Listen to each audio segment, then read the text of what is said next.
आप फिर से अभी इस सप्ताह में जाने वाले हैं गुजरात। चुनाव की घोषणा को कैसे देखते हैं और आपकी पार्टी कितने सीटों पर लड़ेगी? नहीं नहीं, हम जो डेट्स का अनाउंसमेंट ईसीआई ने किया है हम उसका वेलकम करते हैं।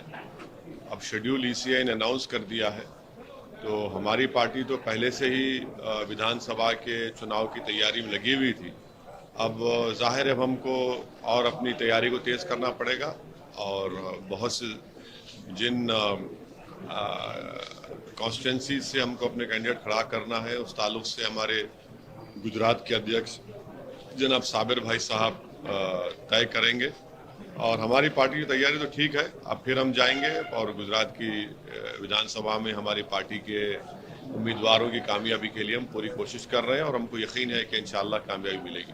क्या मुद्दे रहने वाले हैं जिन पर आप लड़ने वाले हैं, और आपको क्या लगता है इस बार इस चुनाव के मुद्दे क्या रहेंगे? नहीं, बहुत से अवामी मुद्दे हैं, जनता के मुद्दे हैं। कोई एक मुद्दा बोल के नहीं है।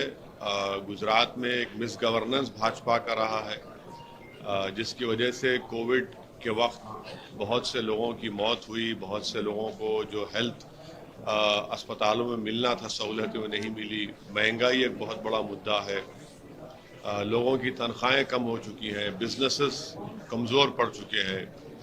और साथ ही साथ हमारी कोशिश ये है कि भारत की लोकतंत्र में जहाँ पर सब समाज को, समुदायों को उनका एक मुकाम और इज्जत मिली है, उसी तरह से हम कोशिश कर रहे हैं कि अल्पसंख्यक समाज हो, दलित समाज हो, आदिवासी समाज हो, इन सबको उनकी एक लीडरशिप बने, उनकी एक आवाज़ रहे।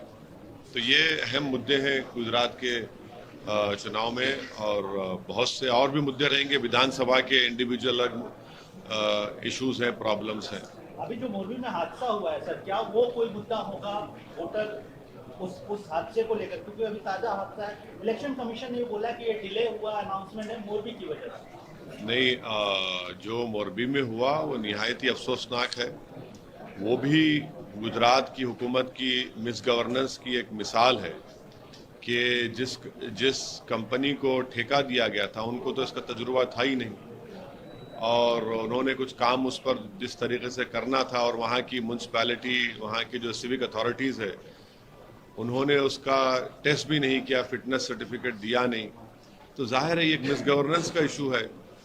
सर, आज आपने अभी सुबह ट्वीट किया है कि मैं मुसलमान हूँ, उसके फख्र है मेरे को, और मैं कभी हिंदू के खिलाफ नहीं था, कभी बोला नहीं हूँ और ना कभी बोलूँगा। क्या वजह रही सर? ये वजह क्या है भाई?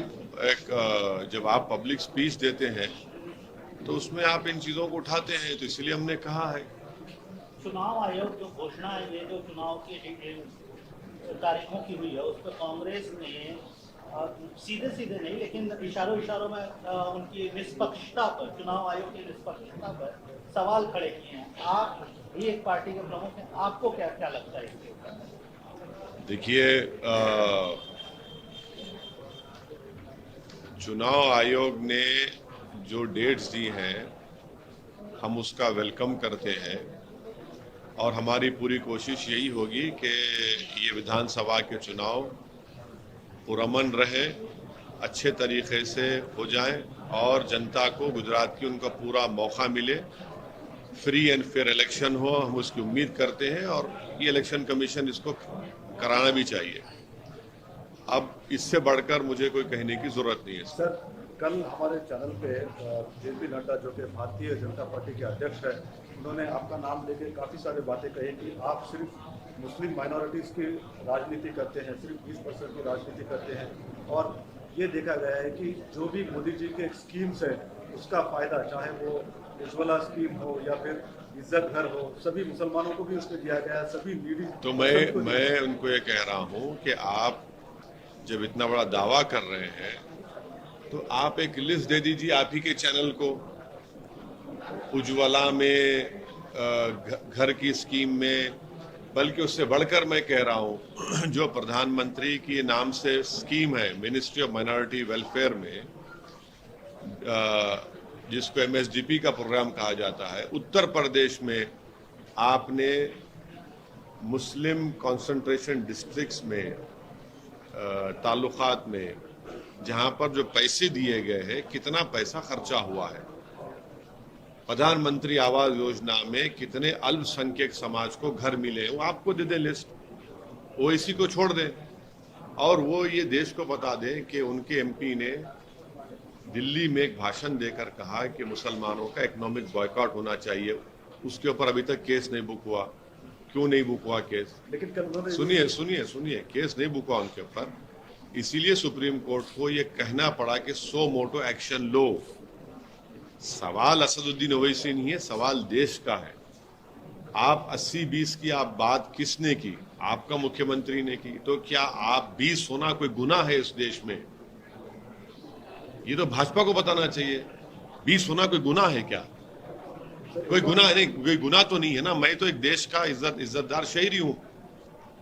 आपको बताना पड़ेगा, आपके चैनल को बता दें। वो ये एक और मीडिया बात कही कि जो लोग लाइन क्रॉस कर रहे हैं, कल नड्डा जी ने कहा हमारे इंटरव्यू में कि उनके ही पार्टी के जाकर कोई लाइन क्रॉस कर रहा है तो उनको लाइन में भी काम किया जा रहा है, तो कोर्स करेक्शन भी हो रहा है वहाँ पे।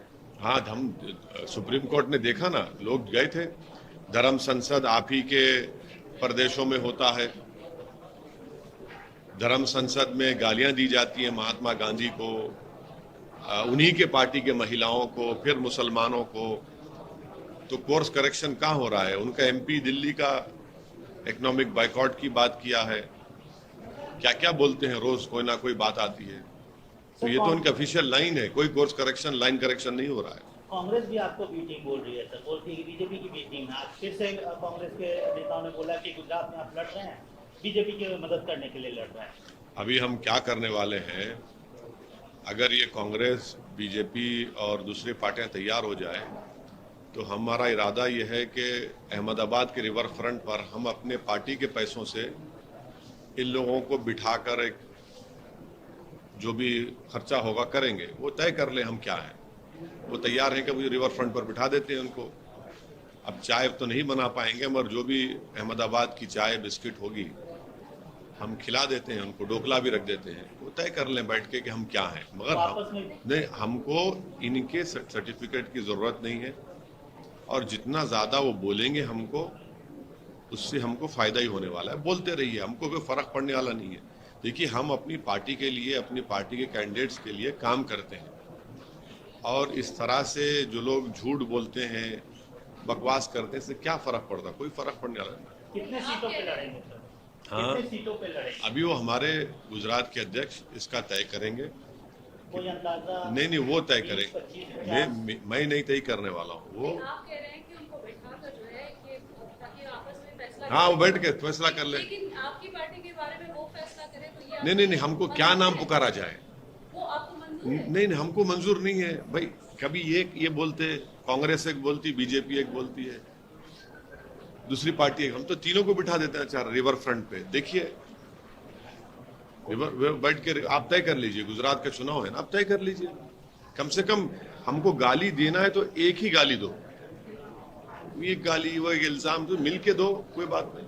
गुजरात और हिमाचल में चुनाव है सर, राहुल गांधी तेलंगाना में पदयात्रा कर रहे हैं। मुझे उस पर कुछ कहना नहीं है, उनका पार्टी का प्रोग्राम है, वो बताएंगे क्या करेंगे। मुझे उससे कोई मतलब ही नहीं है।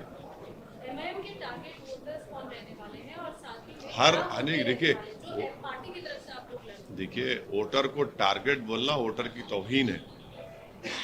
मतदान जब होता है, जो वोटर होता है, हम तमाम की कोशिश होगी कि हम हमारे हक में वोट दें, और उसके लिए हम पूरी कोशिश करेंगे। तो टारगेट जरा बहुत ही क्रूड वर्ड है। हम कोशिश करेंगे उनका दिल जीतने के लिए, उनको समझाने के लिए कोशिश हो रही है।